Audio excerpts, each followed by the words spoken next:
Hi, everybody. Hello. Here we are. Yes, hello. How's everyone else doing tonight? What's good? Like Dora the Explorer, we're going to give you time to respond to Bridget's question about how you're doing. So you go right ahead. I felt like I was doing stand-up. That was your big moment. Like, what's the deal with airline food? Right. How's everybody doing? Yeah. And then she just walks off stage. How about them Bengals, eh? No, Ooh. actually, she passes a microphone around the room for everybody to tell them how they're doing, and then that's the end of the act. Yep. She Oprah Winfrey's it. Anyways. We're doing great. Yeah. Yeah. This is a podcast. It sure is. It's one of... Don't. What? Just don't. Yeah. She's going to think of how many there are and then In say. the world? In how many we had. I was just going to be silly and just be like, it's one of. But it just came out weird.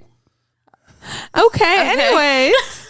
We review movies. We sure do. In full What is this spoiler podcast review. called? It's Crosscut Cinema. What do? We review cinema. And we do it with full spoilers. So if you haven't seen the movies we're talking about, unless you really don't want to watch them, you should watch them first and then come back. Yes. If you don't want them spoiled for you. Exactly. If Right. you do want them spoiled for you, then This is the listen place. on. So Oh, I'm Franny. yeah, I was about to say our names are Franny and Madison. And Bridget? And Logan. Okay. And today we are talking about two movies, as is what we normally do. Yeah. And the first of those movies is The Little Things. AKA not 7. It really wanted to be bad, 7. but it Dude, isn't. this movie... It wants to be a David Fincher film so bad, like Dude. any of them. It would take its pick of ones it could be. Dude, it was literally like, yes, it's an older black cop who has more experience than the young whippersnapper who definitely has the chance to be a great detective and is on the path. Right. It's the same fucking movie, but really bad. It's not that bad. It's fucking bad, and I can tell you why. Fair enough. I didn't love it, but I also didn't hate it. I think that Jared Leto is one of the most despicably horrible fucking actors. Thank that gets you. so much I Yes. fucking hate him. I really like him in Dallas Buyers Club, and Jared Leto has the potential to ruin the movie he's in. And Yeah, it you're frequently right. does. Like if you're like a recovering gambling addict who wants to feel the rush, just become a movie director and cast Jared Leto because like your chances are 50-50. That just for that adrenaline. I mean, it's crazy because sometimes he's really quite effective and like interesting. Right, that's why it's the gamble, But dude. Because sometimes I he don't hits. I don't like him as a person, so that No, does I don't always care for affect him at it. all. What just I can't happened? imagine. Whatever just happened has ruined the rug beneath my. There we go. That felt What just horrible. happened? I thought something happened like podcast wise. No. I was like, what's going on? No. Doesn't he run a like weird cult? Yes, a real cult. Yeah. What? That didn't know about COVID, and when they all came back from their cult meeting, everybody's wearing masks, and they're like, "Why are you guys wearing masks?" And like, fucking, they're getting tackled by the SWAT teams and shit. Yep. Because they flew into a private airplane hangar. Ugh.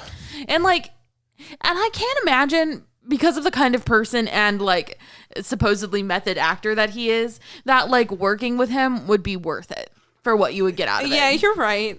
Like after all that stuff, Absolutely like on the set not. of Suicide Squad and all that shit, like I can't imagine that it would be worth it to work with him because you don't really. Did you see the new Suicide Squad trailer? I have seen it. It's awesome. It looks pretty good. Does it have Jared Leto in it No. again? Oh No. yeah, No, they because killed him. he got killed got off got. or whatever. Yeah, he got. It's for the best. What? When? In the Birds of movie. Prey. No, he. Oh, I guess he Yeah. did die in that situation, didn't he? Wow. Oh, you know what? Spoilers for I'm so sorry. Birds of Prey. But we already did the Birds of Prey episode, so if you're a real one, then you should know that already. Yeah, fuck you if you haven't listened to that first. When midway through, we have terrible audio quality, and you probably couldn't understand what we were saying I was any going to say fucking very way. few people listen to that, so it's all right. So we got it for It's you. okay if you didn't. We took care of the review for you right there. Yeah, you know, I just can't imagine wanting to work with Jared Leto. Like, I don't know why that would be the choice. Yeah, I mean, and you know, it just felt so manufactured to me, like they were literally trying to make Seven again, like the way they cast everyone and who they cast. Like, let's have somebody who is as controversially acting as like Kevin Spacey was back then. Okay, we'll get Jared Leto because there were people who loved Kevin Spacey then and hated him, and I think Jared Leto has the same thing. Yeah. And then I don't know how many people really love Jared Leto. there right are a now. lot of people that Yeah. love him. I mean, I it's mean, he cold, does I have a guess. cult. Yeah, like there's people that love him so much they'd kill for him. So I'd say he's loved. That's true. I don't care. Not for to him. mention, like my generation loves 30 Seconds to Mars, and there's people out there that are like, think that 30 Seconds to Mars was the best band ever, better than My Chemical Romance. Wait, know was that he that's in true. 30 Seconds He's to the lead Mars? singer of 30 singer, Seconds dude. to Mars. He's What? the 30 Seconds to Mars. You didn't know that? No. Yeah, that's That what feels he like does. illegal that I should not know that because, Were you a 30 Seconds to Mars stan? I mean, I feel From like, yesterday. I mean, a little like I was an emo kid, you know? Poser. I'm not. Bury me. I'm not even an emo kid. Like I never was, and I knew that. That's crazy. It's like they were like one of the biggest bands in the world, you know. Yeah. And now they're just Jared Leto's band. So I bet that's so annoying for them. Because Well, now what? more people know them as Jared Leto's band than actually 30 Seconds to Mars. Right. I just know them as 30 Seconds to Mars. I didn't know Well, that. now you know them as Jared Leto's band as well. I Damn. hate his like fat suit body thing that they put him in Oh, they make him for look this like movie. they make him look like Boomhauer a little bit Yeah, Jared they Leto? put him in like What? a weird like low hanging belly like in this movie. I thought that was That's his not how he's built. uniform. He's not built like that. But for the movie, Yeah. that's what that is like a fat suit. It's not just a uniform. Oh, It's really? a pseudo fat suit. Yeah. It's not. Why? If you look, like they tried to give him like thighs And I don't know why. But, Like, I like- don't know why he could to make him look like a normie, because the whole thing is like he's just some normal guy, and normal people are fat. So But he it's- doesn't look like he doesn't come off like a normal Yeah. guy. Like No, that's that's- the whole thing about it. Yeah, Yeah. Bridget, like you can kind of see in that photo, like Oh, I they do clearly see. Give him a just little, like, pooch, you know. and they just like put his pants way too low to emphasize still- a I little didn't tiny even notice pooch. that. like he still has like a meerkat head. What did they think it was gonna look like? yeah, You can't make that guy look fat, really. right. I mean, he's like a thin, greasy slime ball. Yeah. He's. And I feel like he would have been better Probably on off. drugs. You really don't like Jared Leto. I don't care for him at all. I like it. Not even just on a personal level. I just don't think he's a good actor. I very rarely enjoy him in things. I still think the Dallas Buyers Club was like a great performance. Yeah, I mean Dallas Buyers Club is good, but like other than that, I'm hard pressed to like be like, oh, I love Jared Leto in this. Yeah, it's I definitely. like him in not- Fight Club. Yeah, and he was good in what's the other one? Requiem for a Dream. He was good in that. And also, Yeah. like, I don't mean- like the casting of Jared Leto as like the killer in it, and then advertising that he's being casted yeah, as that's the the other killer thing. in Is it. Right. this is why Seven worked and this movie didn't. This is a big reason they didn't advertise that Kevin Spacey was this huge part in the movie because he wasn't a big actor yet. Mm-hmm. Yeah. So he wasn't like the Kevin Spacey that we later knew and then later found out was not him at all because he's a rapist and stuff. But still, Yeah. Right. that scene or like that movie really works because he wasn't plastered all over everything. But with this movie, the whole time you're thinking, well, we're definitely going to see Jared Leto soon. So this other guy they're questioning is irrelevant. I don't care. Yeah. Jared Leto's not here yet. Right. Right. Like it'd been better off if they just cast a nobody. Yeah. Yeah. It's not a hard role to play. You just act like an asshole who's obsessed with killing stuff. And also, like the whole twist. I mean, do you guys want to get into the twist? Or do you guys want to go over the plot a little bit more? I mean, I guess we can talk about the plot a bit. I don't know. I mean, it I'm not at Minecraft, whereas the rest of you are, so I can summarize it if that would be useful. I mean, if you want to, It's whatever, it's whoever It's wants to not do that it. hard to summarize, really. Okay, you do it. This one cop who is in the middle of like rural California, who used to be a big time city cop, has to go to the big time city, and he gets wrapped up in another detective's case that might be related to something involving An old his. case of his, which Yeah. caused him to leave the big city, Yes. pretty much. And then it's the same as with Seven and Brad Pitt and Morgan Freeman. They join forces, but they don't always agree on stuff. They don't always agree on the method. I think, But together they generally agree more. I mean, I feel like No. I don't know. Well, if that's true, then it wasn't their intention. Well, true. Because yeah. right off the top, they make them adversarial as fuck. Even though, like, how are you my adversary? I don't even work in this town. Right. That's true. But I mean, they seem to like kind of go along together. But I think that's an issue with the plot. I think that's just bad storytelling because that's not what they wanted the characters to be. Yeah, I mean, true. They kind of set it up like it was gonna be like opposing forces, Like eight. Right. like 8, Like 8. the 7 sequel no one asked for. Exactly. 8. This is 8. Sorry. It does feel like 8 though, doesn't it? A little, yeah. Just a It bit. has, should mention some, it. it has some Zodiac energies too, and like not in a good way. Yeah. Right. Yeah. I could see like The ending has Zodiac also like the energies. glimmer music and stuff when he goes across the street and he finds that thing himself and they do like the kind of noir music scene. Yeah. That's definitely so Zodiac. Yeah. Yeah. But yeah, like it's really trying hard to be like a gumshoe detective movie with a big plot twist that cops are bad. Who saw it coming? Right. Obviously they're fucking bad. So yeah, that's the plot twist really. I mean, not to go too deep into it, but cops are not always good. Sometimes they're bad at their jobs and do horrible things. Yeah, Wow, I who mean, could have so thought about that. You know? so yeah, like Who'd have Jared thought? Leto is their prime suspect. Yes. And they're investigating him. They're investigating him, and they're on this time crunch because the FBI is soon to get involved because they're not solving this case. And they're pretty sure it's Jared Leto, but they can't really pin it down on him.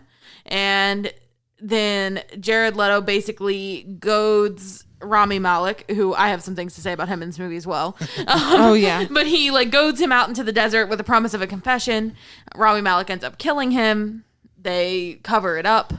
And then kind of the other like plot twist moment is, That he's clearly not the killer.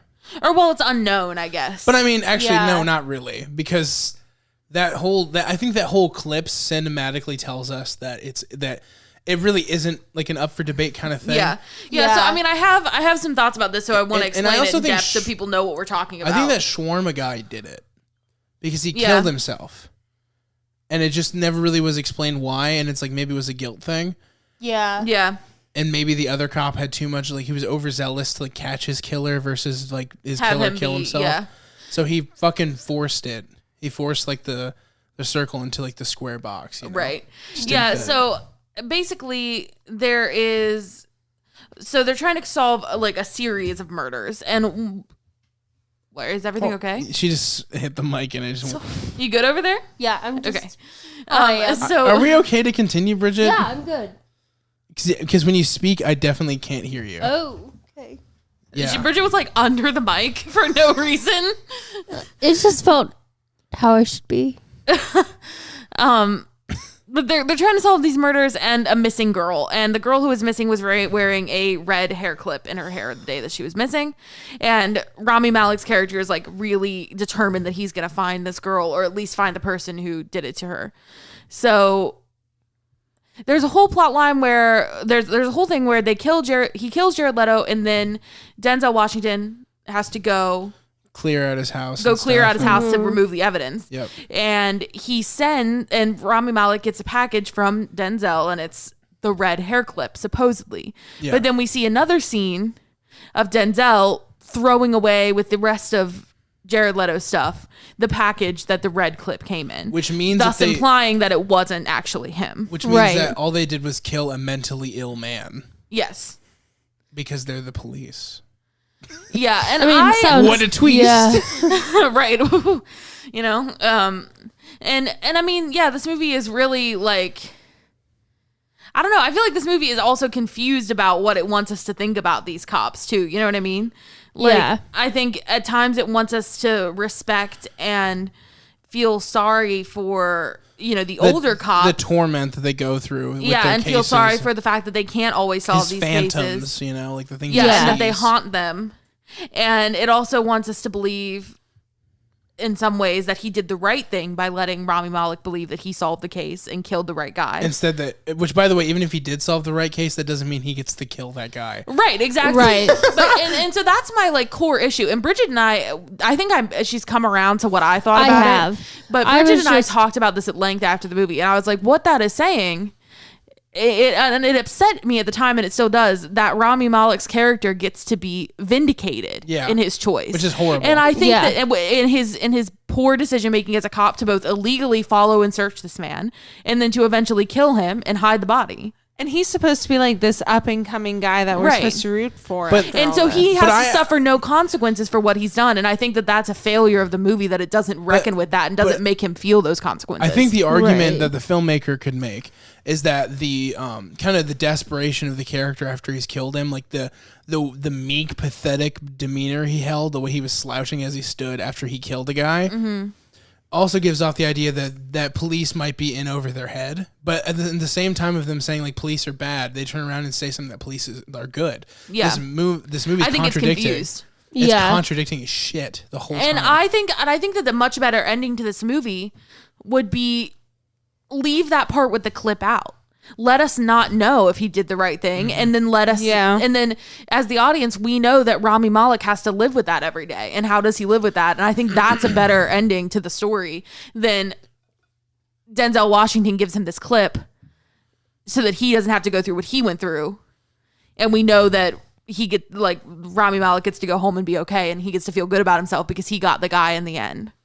And what message does that say? That cops should violate the law and murder people if it gets them the right outcome? No. And does that? And are they Do trying not to say, support that. Are they trying to say that makes Denzel a good person because he gives him the clip, or does that make him a despicable fuck who helped cover up a murder? I have my answer. The film has its own. Yeah, I was going to say, and the answer that I have is different from the answer that the movie wants us to have. Or maybe not. Maybe it's too confused. Yeah, I don't But think it I'll knows. say this: it's not clear enough. And the thing is, a lot of parts of this movie are actually kind of good, but it's more in like the technique. Like there's tons of scenes that are like completely covered in like a different color to represent things. There's like a certain lighting they do for the phantoms of him. Yeah, and I was going to talk about that as being the part that I really liked, which is like him being literally haunted by, these mistakes that he's made. It felt very Drive at times, which was really weird. And it was shot really beautifully, and there were things that I liked about it, but I just think that it lost it's not. It didn't have its own story to tell. It just wanted to tell a stylized, always repeated story, and then it tried to add twists and contradictions to make it interesting.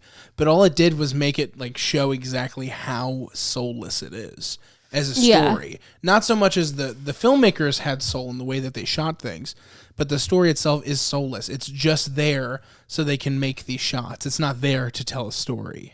Mm-hmm. Yeah, I think that it just doesn't have its own. It doesn't have enough originality to take it where it needs to go. It has no and identity. It gets confused. It is a product. Yeah. It's a well-made product, but it's a product. Yeah, I think it looks really good. Yeah. Yeah, it does. I think if they had something inspired, they really could have made a good movie.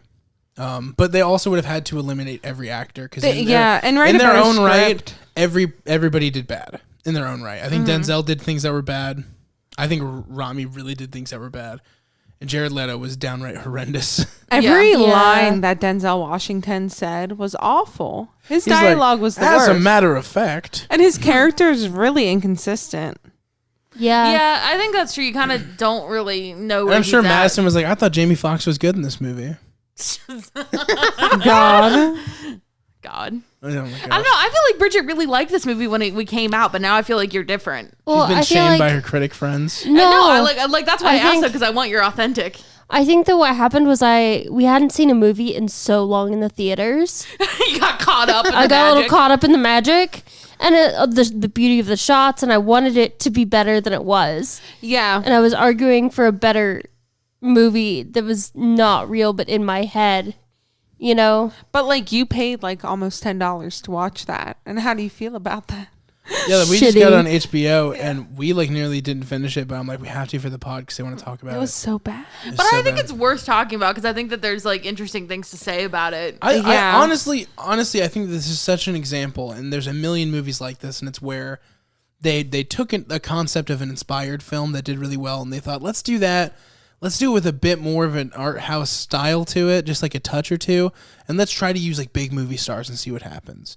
Yeah. And that's what you get when you get, what's that Gabrielle Union movie where she's like locked into her house with like, do you know what I'm talking about?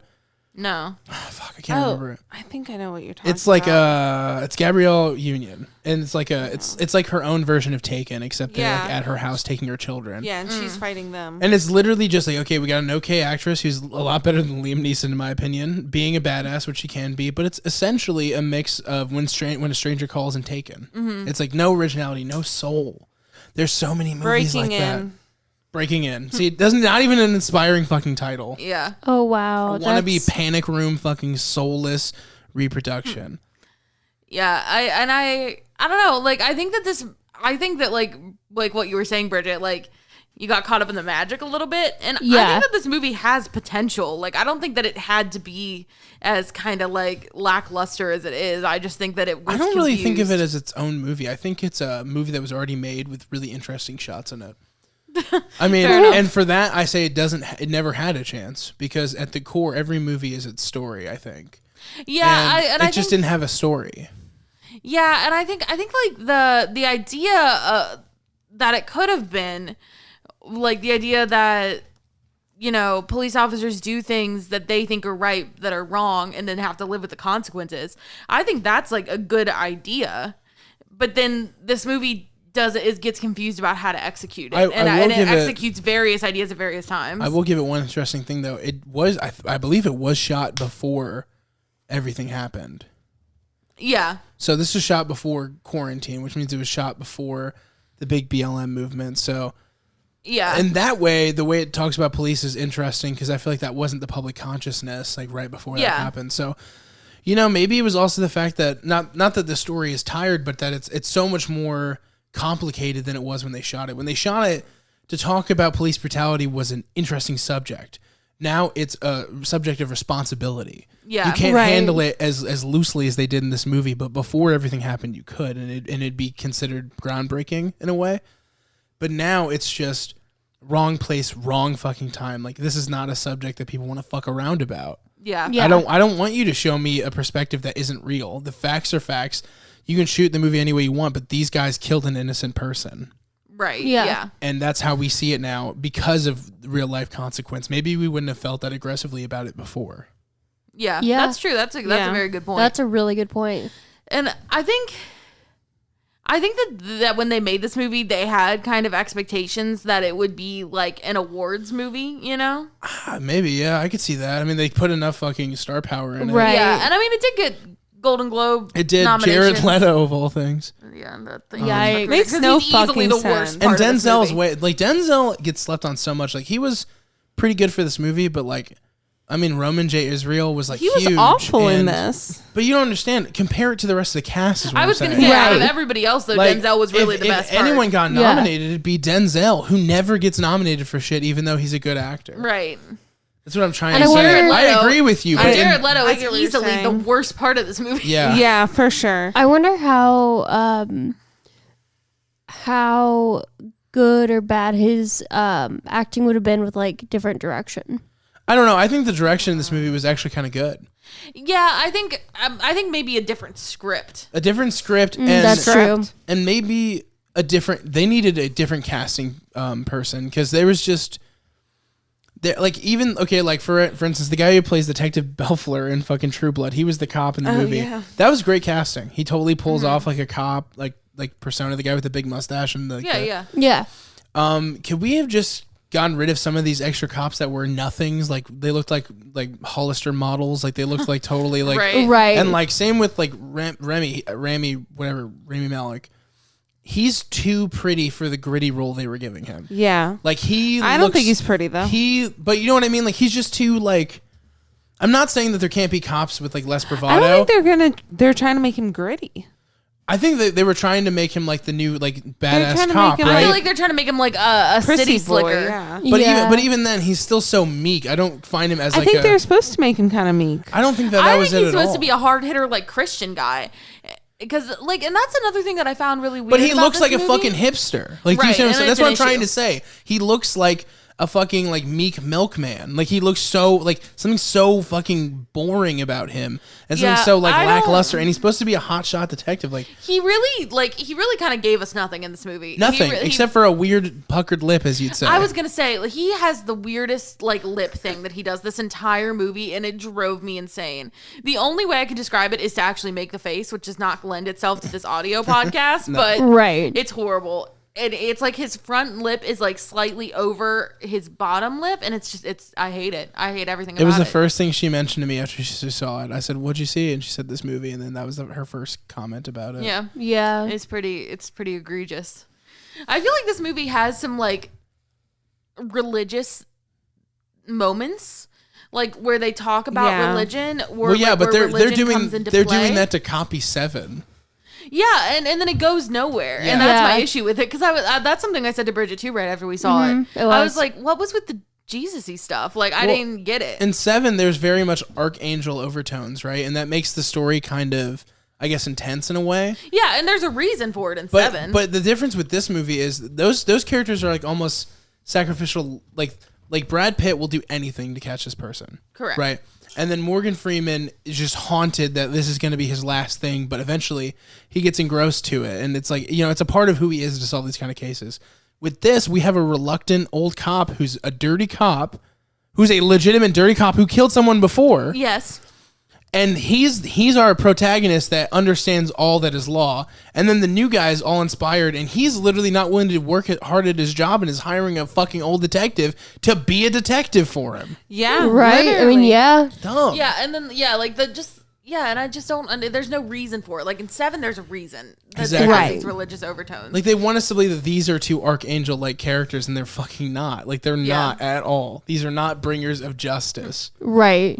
Yeah, and it could be interesting to explore the relationship between these Christian themes and then their bad actions and their injustice. Do you want it to it doesn't do that. Do you want it to be 7 or do you want it to be Training Day? You can't have both.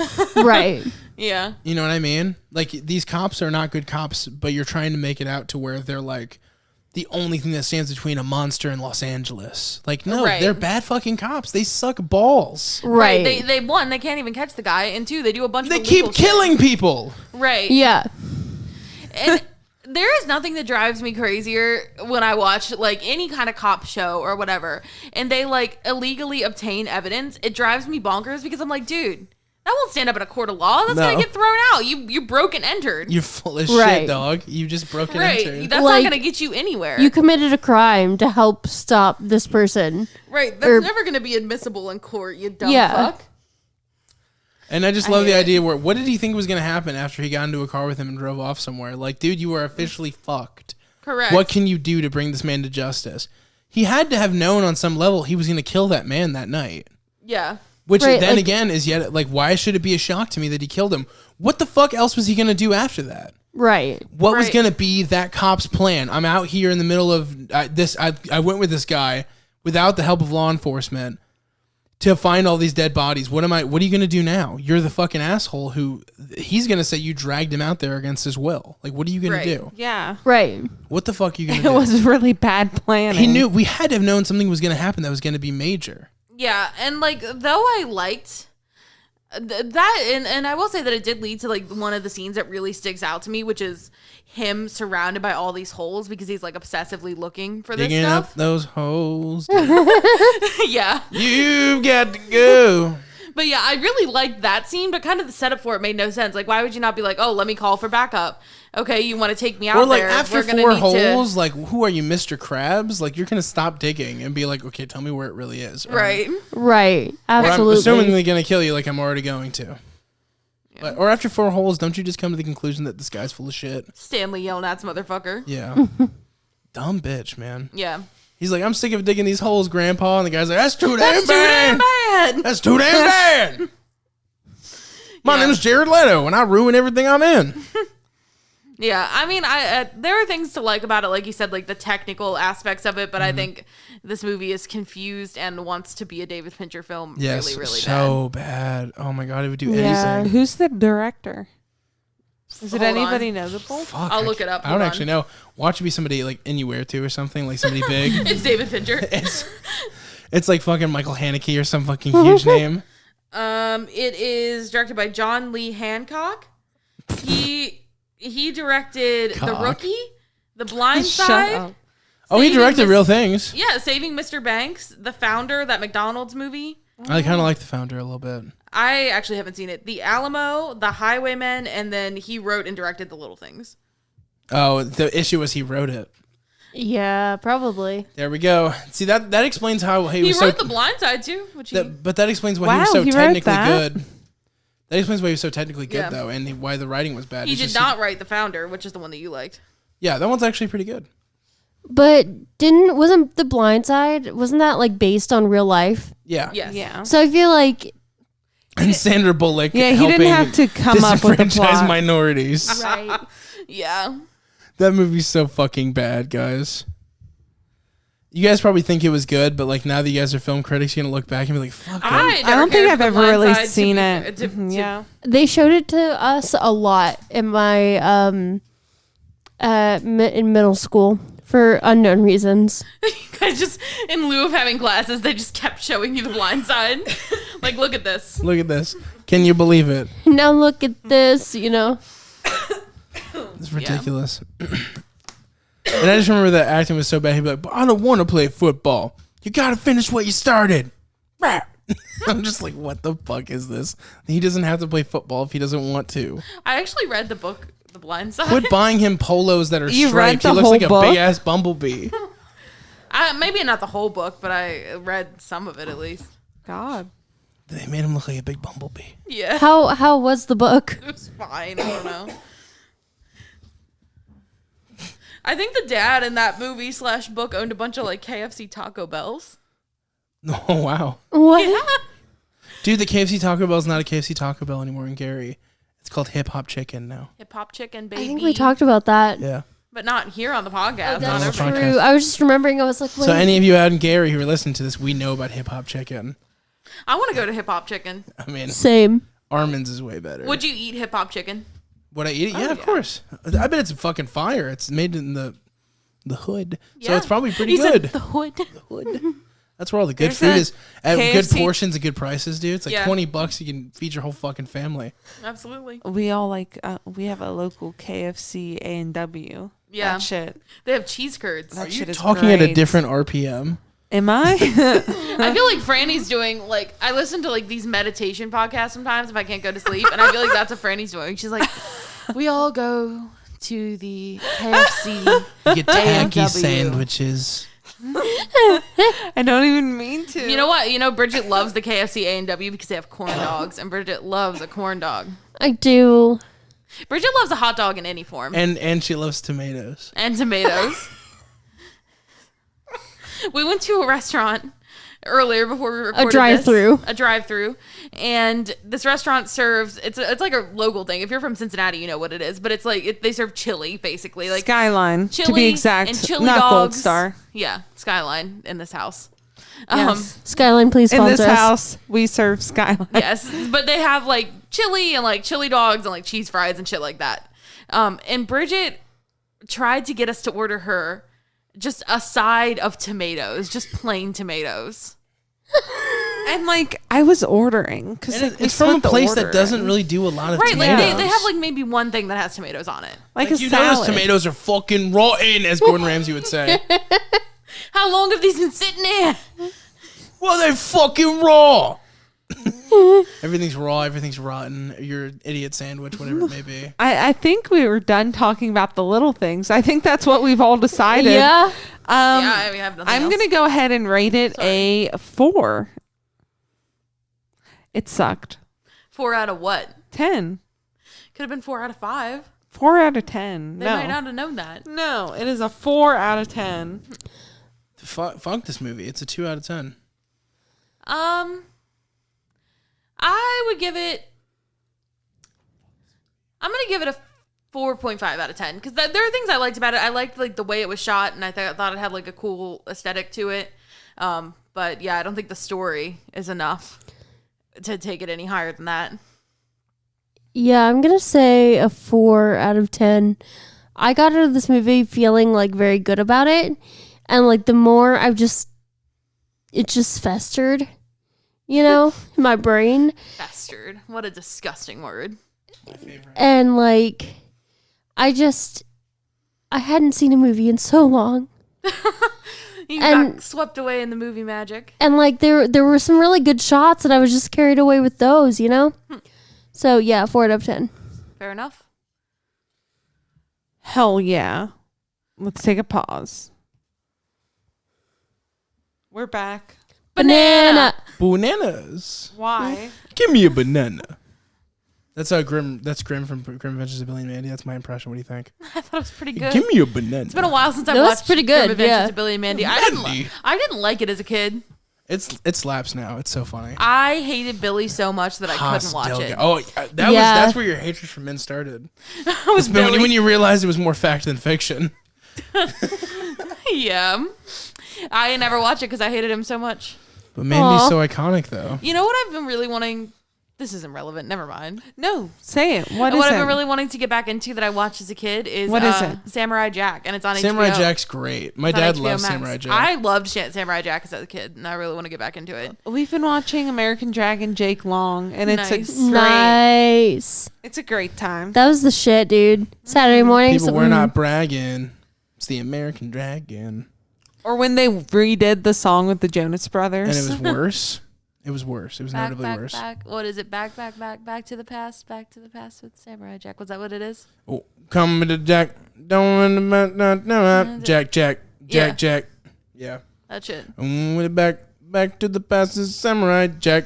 Yeah, I just remember watching it a lot as a kid, but never like in order. So like I always thought the episodes were cool, but I didn't quite understand like the overarching. Cool. Yeah, I didn't quite understand the overarching plot line of Samurai Jack. I just remember the first episode. He went to the future, and it was just like, I guess he went to Brooklyn in the future because all of them acted very like city life. Like, what's your name, Yeah. yo? It's Jack. What up, Jack?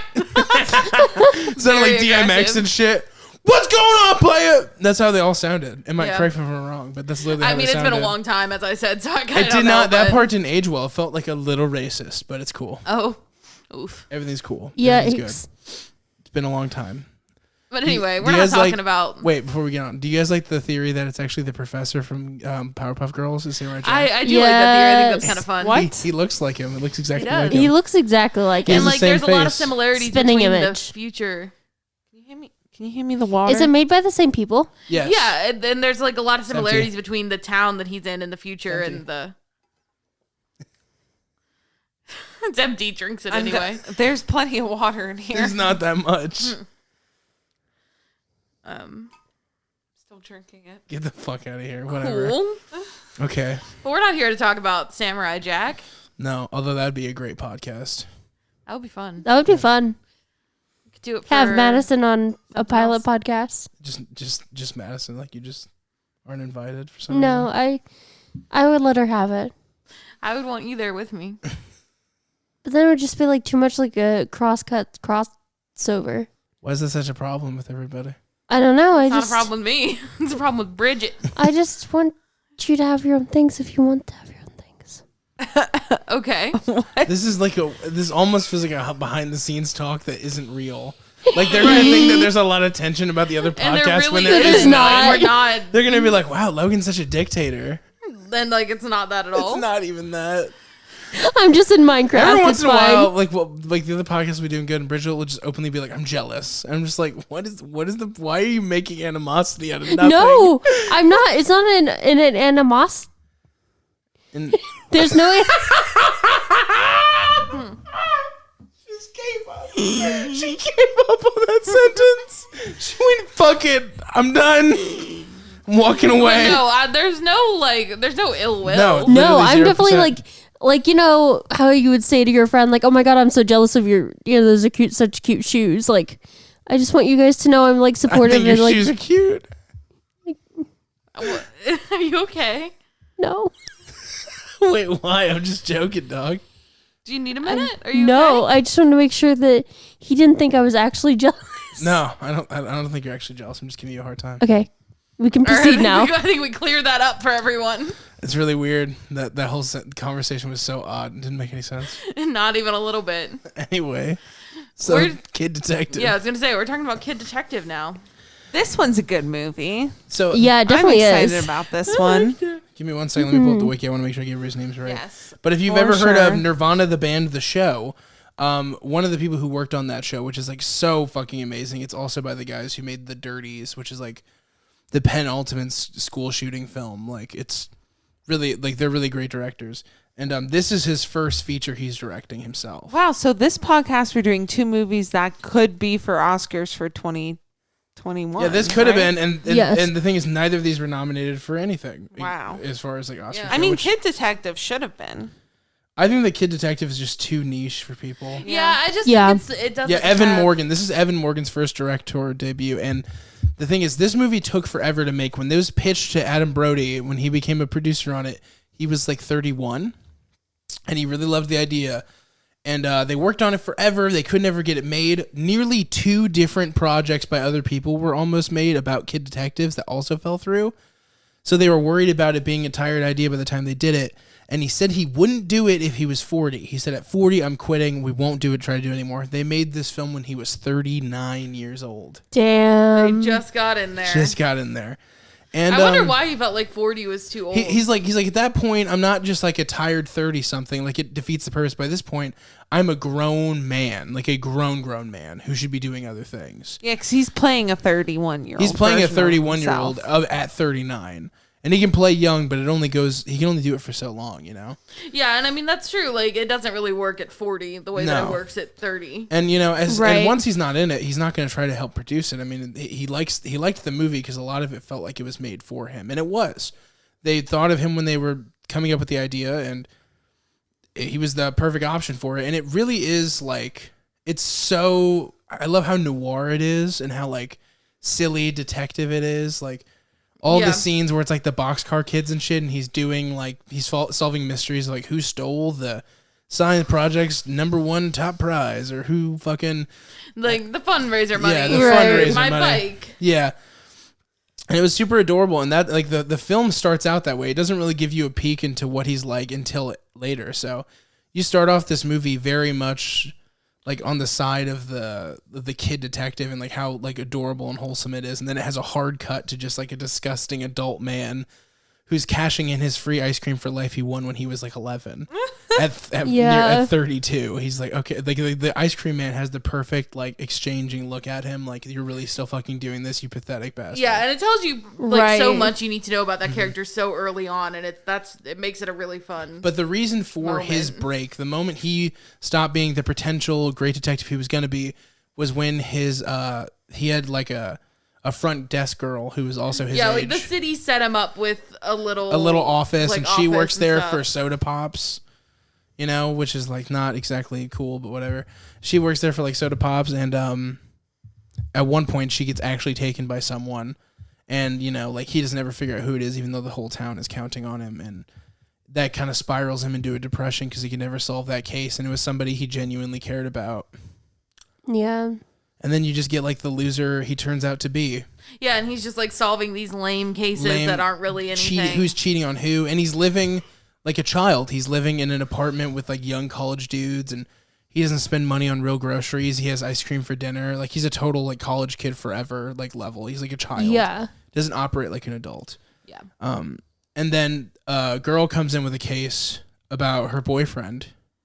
Essentially, wasn't it like a murdered boyfriend or something? Yeah, her boyfriend was murdered. Murdered, yeah. I just want to make sure. I haven't seen the movie in a bit, so I'm trying to make sure I got all the details correct. And she feels like, you know, the police aren't really getting anywhere, and she wants answers. And and it's actually kind of cute because the reason that she comes to him was because he solved like a little mystery for her, like who stole something at her birthday party. Yeah, when she was younger, yeah. When she was like 11. And it's so similar to his previous case, and he doesn't see it like that at first, but he's just so reignited by the idea of solving like a real case. Like I'm gonna have a chance of being a real detective again. Yeah, and there's like the parallel of this like young innocent girl. Yeah, and it really parallels who he was when he was that like kid detective, you know, like when he was younger. Right. And their relationship is oddly wholesome. I was worried when I first heard about it that was gonna be creepy. He's hanging out with like a 16-year-old girl or whatever. Yeah, no, but it's oddly like kind of like it's almost like Big Brother energy. Yeah. Especially with somebody like looking the way Adam Brody does, like with how young passable he is. Mm-hmm. I was real worried about it coming off creepy. Yeah, no. But it didn't at all. It came off very like genuine and real, and like he wanted to help her.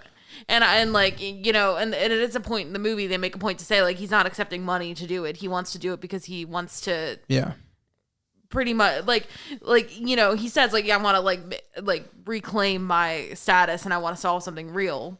Mm-hmm. But also because it reminds him. And when he's investigating, the thing is, the best parts of this film aren't even, like, the story itself, but just the really funny, like... This movie is totally a comedy, but it's not like a aha comedy. Like it's really incredibly smart in the way it's funny. And there's like really great moments where like you see kind of like sides of him show his immaturity. Like they want to show you how immature this character can actually be. Like at one point he tells this kid was being mean to him, and because of a previous investigation, he knew this kid's dad was gay. So in the middle of him like being mean to him, he's like, by the way, your dad's gay, and drives off. Yeah, and there's like a lot of really funny... You okay, Bridget? Yeah, I'm looking at the carpet. And there was also the great scene where he I'm just broke into listening. the little girl's house.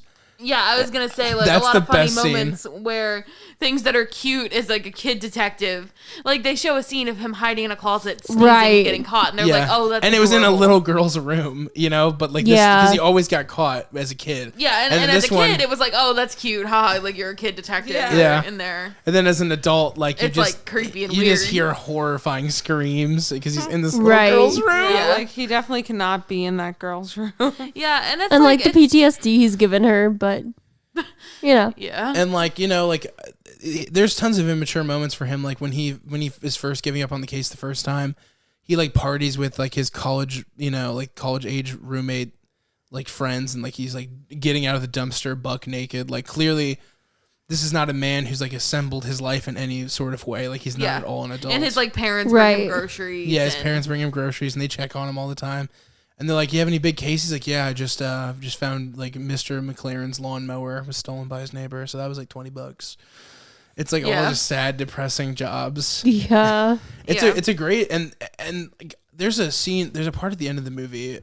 We'll get into why this happens, but he cries.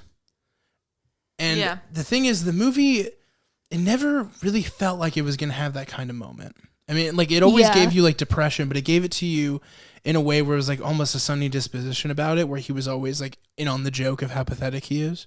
Mm-hmm. That scene where after everything's been said and done and they're talking about like, being, hurt, this thing happening. I don't want to give it away. What's Oh, up? I didn't mean to hit you. Oh, okay. I moved my hand. And he just starts crying, and it's such a fucking creative choice on the director's part where all of a sudden, like the emotion of the film has been like, this is kind of tragic, but there's like a funny undertone, and it slowly gets darker towards the end, like really fucking dark, and then it just has this quick turn on you where you feel all the emotions that was built up in the whole film with this cry. Like you're like, oh shit, I'm no longer suspending in disbelief. This is an ugly truth now. Yeah, I have mixed feelings about that scene. Mm-hmm.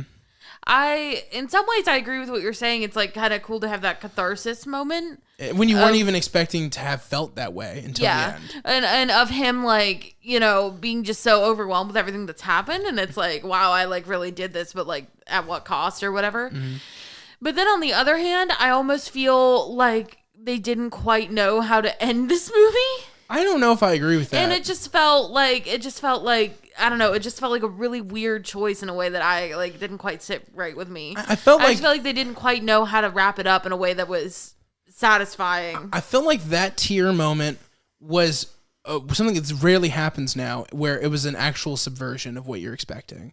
Yeah, because that's true. The whole film is a mixture of like an upbeat, almost comedy about somebody who's like, definitely like his life is falling apart, but he's slowly assembling in adulthood through his trials and tribulations of figuring out who murdered this person, right? Like you're starting to see like him come together, and then just see it at the end and crumble. Like everybody is an adult that doesn't know how to be an adult. Every adult you talk to is still fascinated by the fact that they're doing this on their own, that they're existing by themselves. I don't care if you're 25, if you're 85.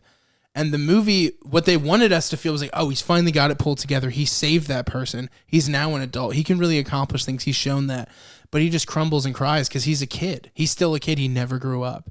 And he knows that like this is the reality of things. And if he wants to be a detective, or even if he wants to keep going, he has to face the reality that not everything is, oh, I figured out who stole the fundraising money and everybody loves me for it. Like the world is not filled with admiration. And once he wasn't a kid anymore, his skills weren't admired anymore because people don't admire adult people that way. Right. Like and it was no people longer aren't fond exceptional. over. Yeah. Right. And people aren't fond over the way they are when they're kids. And I think that he was somebody who needed, like, who feels like he needs a lot of attention and is really exceptional. And then he realizes like, I'm not. Yeah. I'm and just I think, a person. Yeah. And I think it's like the movie has something interesting too about like not to get into the plot too much, but in solving this case that's come to him as an adult, the case of the girl with the murdered boyfriend, in order to solve it, he has to solve the case from when he was a child the of missing the kidnapping. secretary. Yeah. And so like in a way it's something really cool because like in order to become an adult, you have to reach closure for the things that happened to you as a child. Like you have like in some ways, if you want to be fully realized, you have to kind of come to terms with things that happened as a kid. But instead of it staying at like this fun noir style, they go it gets really serious. dark, like very, very hyper, like grotesque mental imagery, very like very real topics, where it turns from something like kind of small of like, oh, he's gonna figure out who that guy was the whole time, and it's gonna be this great twist, and it's like a fun detective movie, where it's not that way. It's really horrible what happened, and it's really horrible what he encounters. Yeah, and the contrast. And of then that in is a way, really he interesting. in the way he finds out that he was a part of a scapegoat that allowed this to continue because of what happened with the fundraiser money. We've learned to find out. So it's it really subverts your expectations. Yeah, and it's got like a lot of interesting contrast and I don't know, like at least for me, like it feels very relatable. Yeah, exactly. If you were a kid who's like, and I hate this phrase a lot, but I'm gonna use it because it applies here. But if you were like a gifted kid, who was like constantly viewed by adults as like exceptional, who's now an adult and is just like as smart as everybody else. Yeah, unacceptable. Yeah, Right. it's like because as a kid, it was like everybody was like, "Oh, you're smarter than everybody else. Like you have so much potential. You're gonna do great things because you're so smart." And then now as an adult, you're just like on the same level as everybody else. Yeah, and it makes no everybody's fucking working difference. at the yard barn. You know, everybody's working at Kroger. Madison, I Right. feel like you're very passionate about this part. Well, yeah, I mean, it's just like a relatable thing is like, Yeah. you know, what do you do when you're like Right. what do exceptional children, exceptional in quotation marks, Yeah. like who do they grow up to be, and like, is that dissatisfying? And why should a life be ever considered squandered? Like, why is it Yeah. that because I don't go the traditional route that things are squandered? or because from I don't my live life? to the potential Right. that Yeah. I Oh once yeah, had. definitely. But I also feel like this character has another thing that people don't want to admit about themselves, and that's like built-in narcissism. Yeah. Where it's like it shows you your narcissism reversed on you in like a real reality kind of way, where like if you're narcissistic but deep down you don't think you're that great, well this guy is that, and the truth is he isn't that great. Correct. Like, yeah. Right. his worst nightmare in his mind is absolutely accurate, that he is exceptionally insignificant. Yeah. And that's hard to deal with, and that's why I think that the movie's really great, because it really takes you on a journey, and it sets up such a clear tone, and then it's able to shift that tone without feeling jarring, but being like so aggressive that it changes your physical state. Like, Yeah. it changes how you feel while you're watching it. Yeah, I don't know. And yeah, I think that that's a really interesting concept to explore, is just that, like, you know, growing up into adulthood, and then it's like, what do you do now that you're an adult?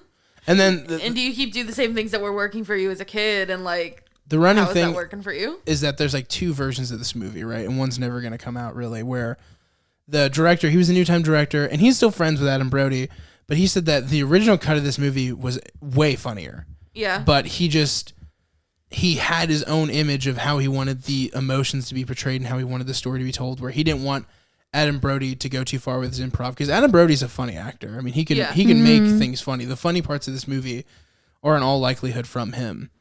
But there's so much of it they didn't use because he thought, well, we're getting like too close to Judd Apatow and less close to what I want to really put out. And I don't know, like a lot of people want to see that cut. I personally think that I don't need an incredibly funny movie when I have this entertaining and good of a movie. But I will say that this movie is very funny. I mean, No, there's there's parts parts of it that are laughed out loud, hilarious, and I yeah. thought it was really Right. funny. Yeah. But it's also very like tender, and it has like a really good heart to it. It's and got a real personality. yeah, it's interesting too. When we first started, I don't know if you remember, like the first time we talked about this movie I was really in my feelings because I watched the Royal Tenenbaums, and Wes Anderson movies always make me cry, and Yeah. they always make me sad. Yeah. And so I had recently watched it, and you were like, you should watch Kid Detective because it's kind of similar. Yeah. And it really is. It really is, yeah. It's this concept of like the exceptional child growing up to be a mediocre adult. Yep. And like, how do you reckon with that? And I think they both very similarly have like a distinct aesthetic that Yes. they are trying to approach, and Very stylized. very stylized, a very distinct like approach that they're taking to their subject. And then they like, despite being funny and like quirky, they have like a really big like heart and like a tenderness to them. And I really like that about both. And I really think for a first feature, this is really great. Like there's a lot of promise here. I could easily see this being like a, like he's got like a little bit, like I know I mentioned this name earlier, but it's kind of true. He's got a little bit of Innuendo like emotions with his shooting, but also like maybe a little bit of Kev Smith too, and like how indie it feels and how like like stylized the dialogue is. Like there's a great filmmaker in there, and I'm really excited to see what he makes. This is how I felt when I first saw Hereditary, where I was like, okay, there's a great filmmaker here, and they're gonna make great shit. So I'm really hoping that this turns out to be one of those filmmakers. And like I love that like the noir aesthetic and like in the kind of like that like noir like gumshoe detective feel. And then, but then also those like the emotions were real behind it. Definitely real. This movie is so much more. We already talked about this other one before this, but it's so much more exceptional at being a noir film than The Little Things was. Which is funny because this is it's not a standard, much brighter, more optimistic film. Yeah, this feels like small town detective. Like this feels almost like it's built up to be a kids movie, and then it just isn't. It does, and then sometimes it feels that way, but then it's like it's not. Also, but it's just so dark at moments, and the stakes are so fucking real. Right. So you guys want to talk about the big twist? Yeah. So I don't know, Bridget. Were you gonna say? No, I was just agreeing that we should talk about it. Oh, do you want to, or do you want me to? I'll let you. Okay, I wasn't sure what was going on. I wasn't sure if you were trying to do it. I love the twist in this movie. I think I do too. Yeah. So it gave you enough of it before, but like didn't. And it's really cool to think about how it all adds up, and I thought that was really clever. Yeah. Like I can't There's wait. no way you're gonna figure it out on the first watch. But then I like, can't when wait you to go back and rewatch think it. about it. You're like, oh, this makes sense. So when he was a child, one of the first early cases that he solved is one that we've been talking about, which is the stolen fundraiser money. He makes a guess that it's a certain kid, and it's discovered to be true. They find the money in his desk or whatever, and ever since then he's held a grudge. And they present this as like almost like a throwaway thing, like it's just kind of funny. Yeah, like, that it's just one of those things that there's this guy wants to fight him whenever he sees him. Right.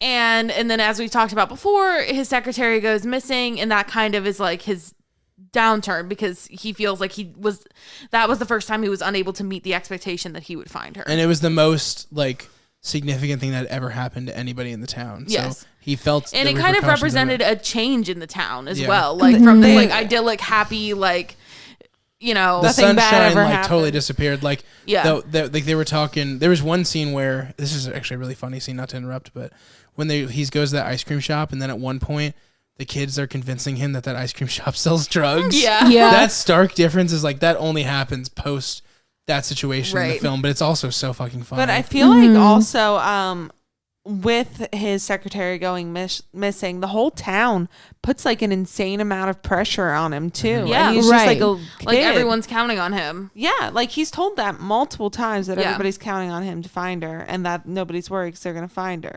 Yeah, I mean, insane. So yeah, and then the years pass, and he takes this new case, and he's got a few leads going on, and something that's really significant is that the girl whose boyfriend is killed gets these origami like folded paper roses, and she assumes that they're from her boyfriend, but then she continues to get him after his death. And so he's looking at these roses trying to figure out what's up with them, and then he realizes that he saw the same thing in the possessions of the girl who went missing all those years ago. So he connects the dots. He puts it together, and through like a series of other clues that are kind of dropped throughout the movie that don't seem to go anywhere, lead him to discover that the principal of the school is behind it all. And so what he finds out is that the principal of the school kidnapped Gracie, the secretary, and that the girl that he is now helping, whose name I can't remember for whatever reason, is his daughter, right? Caroline? It's not his daughter, no. It's the daughter of the principal and the secretary. Yeah, exactly. Yeah, her name's obviously, she was held against her will. Yeah. It's either Melanie or Melody or something like that. Yeah, so that girl is actually the daughter of the girl who was kidnapped because, like, he, yes, did all that stuff. But he discovers that the girl that was kidnapped is still alive, in fact. In the fucking shed. Yes. Of the fucking principal's yard. Home, yeah. Yeah. And so the principal killed the boyfriend. Which, trigger warning, that scene is pretty Yeah, fucking... it's pretty upsetting. It's And pretty dark and offensive, and it's really, and like you were talking about, like the way the tone shifts, it's really surprising It and really is. interesting. But it's also a really good scene when he's discovering all of this. it's not like tonally bad. Like it did build you to it, but it's almost like you want to ignore that we're building to it because you're having such a good time, and then that moment happens, and it's a real like in your face moment where it's like, yeah, I told you something like this was gonna happen. We've been building to this kind of thing. You weren't prepared for it because you like these characters so much and you like the comedy, but not everything's like that. And I'm gonna throw this fucking hard truth right in your face. Oh, and so something that I really like too is that it turns out that it was the girl, the secretary, who was making the flowers all along, and she was making them for her daughter, which is really heartbreaking. It's so fucking heartbreaking. But also really interesting in the way that it all connects. That scene, when you realize that she's making it for her daughter, that's fucking horrible. That's such like the fact that the way that he discovers that she's still alive is, so the principal kills himself as soon as he confesses. He in kills front of himself him, in which front is of him. insane as well. And so he's like, he's in shock, he's freaking out, and he goes to get a drink out of the fridge. It feels like a dream that turned into a nightmare. Right, Like it really exactly. does. It's very dream-like, this whole movie in some ways, and then the cinematography, the storytelling, the tone, the acting, everything. It's like when you're having that really great dream and then the fucking nightmares just kind of like slowly rush in on you. Like it's very tonally aggressive, but it totally works. Yeah, so he's like freaking out, and he just like grabs a drink out of the fridge, and he realizes that it's the same soda that he used to pay her with. Yeah. And realizes that she is still alive. Because this guy wouldn't be drinking that like children's soda essentially is the But then even in that moment, even in that discovery of him finding her, there's still like a funny moment too, because her mom hired him to find her lost cat, and so he calls her mom and he's like, I found her, and she's like, my cat's a boy. Oh yeah. And he's like, no, I found her.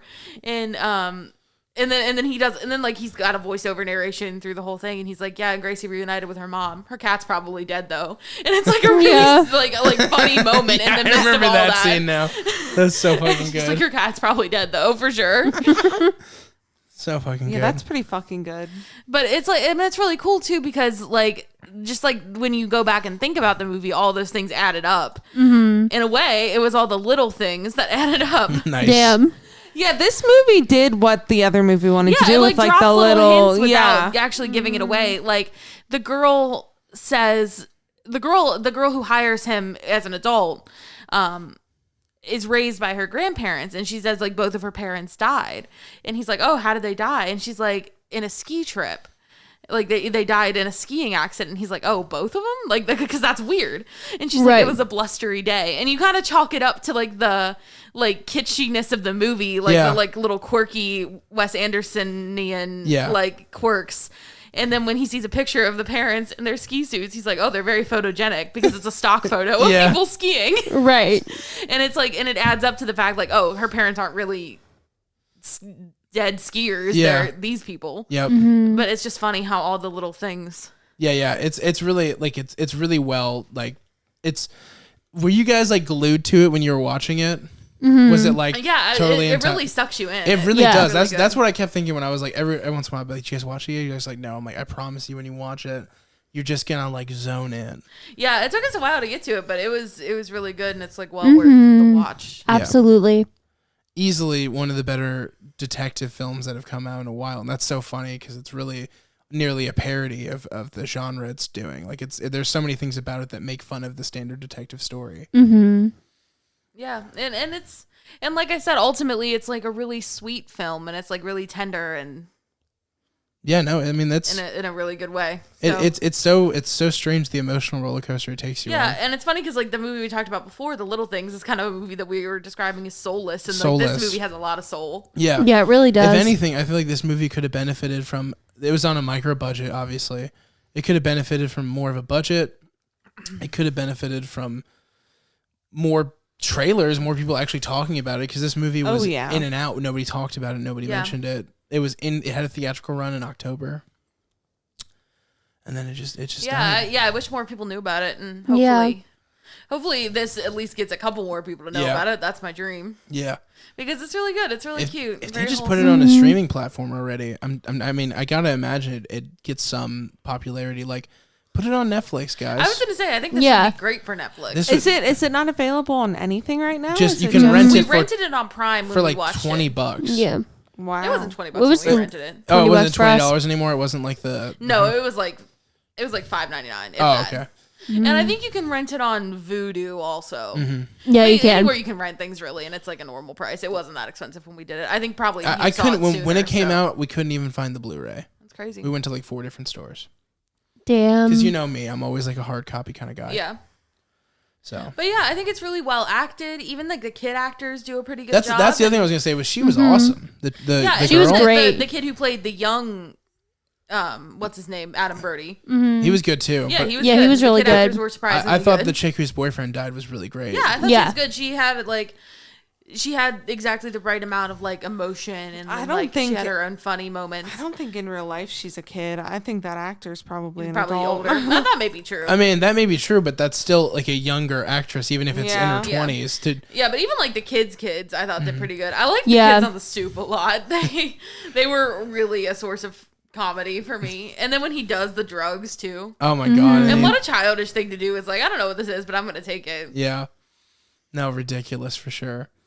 And just like how like man, it really is how you be living on your own sometimes was like his situation. Yeah. Where it's just like microwave food every night. Yeah. Pajama pants. Like your parents check in on you your because they parents think check you're in gonna on die. you. They want to make sure you're alive. You're like I Right. barely am.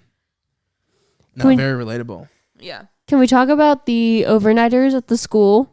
Like, it was just such a weird, like, little throwaway thing. That's something that actually happens though. Like that happened at my old middle school, and that's why they closed it. Just a lot of overnighters. People hang out there, have sex in the classrooms, do drugs. Like why? I That's can't insane to imagine me. wanting to be at school. Because I like, didn't think it was a where real else are you thing. gonna have sex at? Your When I was a house? teenager, I had to do it at like the civic auditorium on the steps because there's nowhere else to go. You're home. Yeah, but like there's parents there who are like, don't have the sex. You're children. And maybe they're right. That doesn't mean that we're going to be stopped. I shouldn't say we. I'm 26. Yeah, like we, like you're involved. That doesn't mean like I was going to be stopped. There you go. There we There go. you go. I guess for me it was the same gender, so it wasn't really like seen as an Yeah, issue. no, that exactly. Fuck you. You got to just have a sleepover, you fucking bitch. Yeah. You didn't have it hard at all. Actually, when I first told my mom that like I was dating a girl, and she was like, "I don't want you spending the night there," and I was like, "Why?" She's like, "Well, I don't let your siblings spend the night with their significant others, their boyfriends." That's fair, though. And I was like, "But it's different."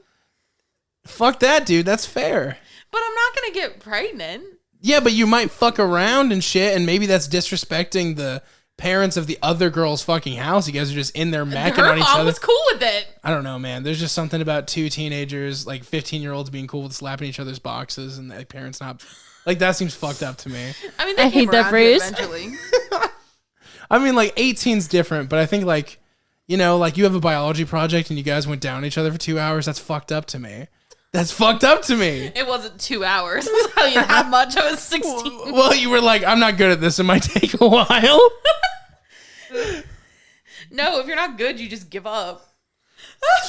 You're clearly gay because that is not the male perspective. If you're bad at it, you just act like you're good at it till you're good at it. No. Trust me. And usually they never get good at it. Just someone eventually tells them they are. They lie to them. Anyway.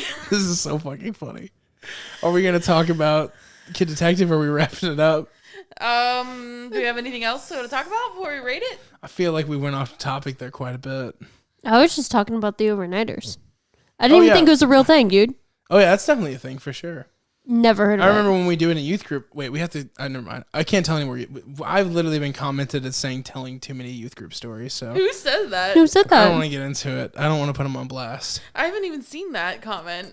It wasn't in a comment. It was a genuine it was person to in my you personally? in my comment, as in like, "Hello, I am related and or close to you. I need to tell you something about how I feel about this." Oh, you know what? I remember us talking about this now. Never So mind. I'm like, I don't want to talk more about how I used to get the slam jams at Get youth fucked group. at youth group. Dude, man, the overnights though, they're doing sketches and they're telling jokes about Jesus, and I'm just. getting Getting pussy in the fucking back room. Pretty much, dude. Pretty much. Yeah, it wasn't really, that wasn't my experience in youth group. Well, yeah, Not that because I you really- didn't have to fucking do that. That's what I'm saying. You had it easy in that regard. In that department, you had it easy. Just like, this is my friend who's a girl. Yeah, this is my friend who's a girl. We're going to go stay We're in gonna go bed hang all out day and lay in my together. bed Yeah. for a while. Yeah, aren't men Right. dumb? Anyway, bye. Yeah, I definitely like before I told my mom that I was like, and even before we were like officially dating, before I told my mom that I was like dating a girl, and before we were even official, we were like going on dates and like cuddling in bed and shit. Which is like, that's exactly what the parents don't want you to do. But I mean, like, Generally, Looking at yeah. her Black Widow poster, like, man, I was so obsessed with her. That's true. Actually, she had a Black Widow poster Damn. I didn't in know her that. bedroom. It's got to be hard to find just Black Widow. She had the You special know, order that lesbians, shit. lesbians will go to great lengths. She's like, I went all the way to for Comic Con for that ScarJo, poster. dude. Because, like, I don't know about you, but you go into Walmart, you're not finding just a ScarJo poster. You know No, what I'm certainly saying? not. No, definitely not. Definitely Yeah. not. Under the skin, am I right? Anyway, Yeah, I know, dude. we should definitely review that at some We point. should do that. I feel like we've said what we need You know to what say. this movie reminds me of in kind of like in kind of a weird way, and I'm not quite sure why. Okay. It reminds me a little bit of Under the Silver Lake. No, definitely. Yeah, it totally has It's that just vibe. like kitschy, but also noir Yeah. like energy. I Mm-hmm. see it that has. for Bridget, sure. you haven't seen that, have you? I've we not. should watch that soon. Bridget would fucking love that Bridget movie. would like that movie a lot. That's a great Because movie. Bridget loves a cult. Yeah, it's you're gonna, and like what's weird is you think you know about the movie now. You don't know shit. Right, You don't know you know shit, nothing. baby. You just know that There's they're no way you're gonna Ooh. know what's happening. Yeah. There's no fucking way. There's no way. crazy. Not unless you lived it. Crazy town. Not unless you know King Hobo. King Hobo. God. You'll love this movie. King we should Hobo, watch dude. it soon. Or Um, can you spare some change? Fuck you. Fuck you. Like, why did that happen? Anyway, sorry. We got to review that at some point. we gonna rate this thingy? Let's do it. 10 out of 10. I like this movie a lot. 9 out of 10. I'm gonna give it a 9 out of 10. I'll also give it a 9 out of 10. Booyah. Good stuff. Booyah. All right, And- guys.